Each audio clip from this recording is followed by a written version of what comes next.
Ukraine and the USA, they've made real progress during the weekend's peace talks, but President Zelensky warns there still could be a big problem, a proposal that would let Russia legally keep the territory it has taken in the east.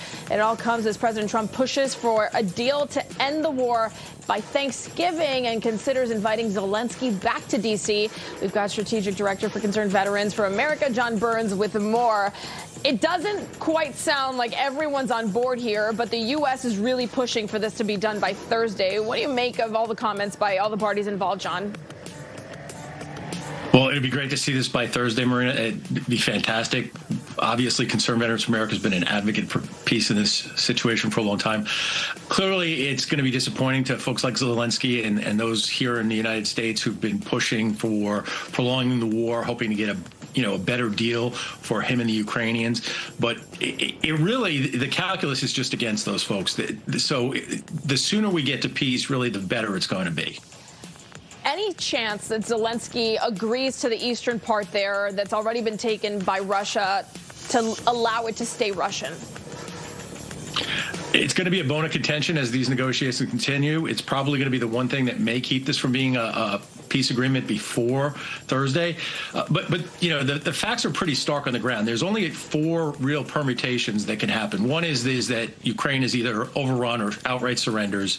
2 is that the war is prolonged through continuing supply of both sides by allies. 3 is that it actually develops into a wider war where European allies or European partners of the Ukraine and potentially even the United States get involved on Ukraine's side, which is a conflict between nuclear powers, or we have a negotiated settlement. And obviously, Russia has the upper hand. They've continued to have the upper hand for almost 4 years now. Mm-hmm. So the Ukrainians are negotiating from a place of weakness, and there's no amount of calculus that can change that.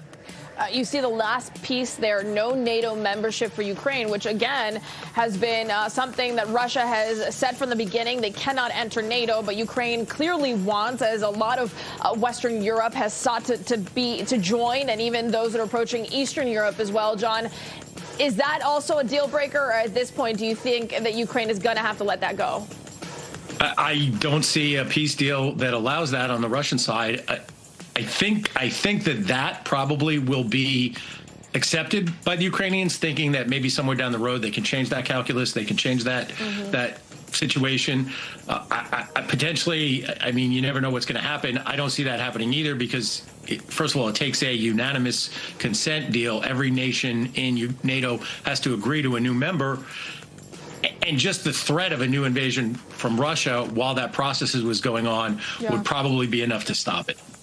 Okay, John, before we go, the Russians here, you know, we talked about the peace settlement, if you will, between Gaza and Israel, and that, at least for the most part, has really held. And even a lot of people didn't think that would come to fruition with the release of all the live hostages. But this, some way, somehow, seems even more difficult with Russia just not being dependable.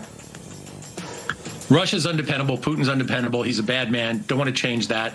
I think, though, the calculus is that he would like to bring those thousands and thousands of Russian troops out of combat. And, you know, an economy really that's run down on war for 4 years is not a good economy. It's not a solid economy. It's not a healthy economy.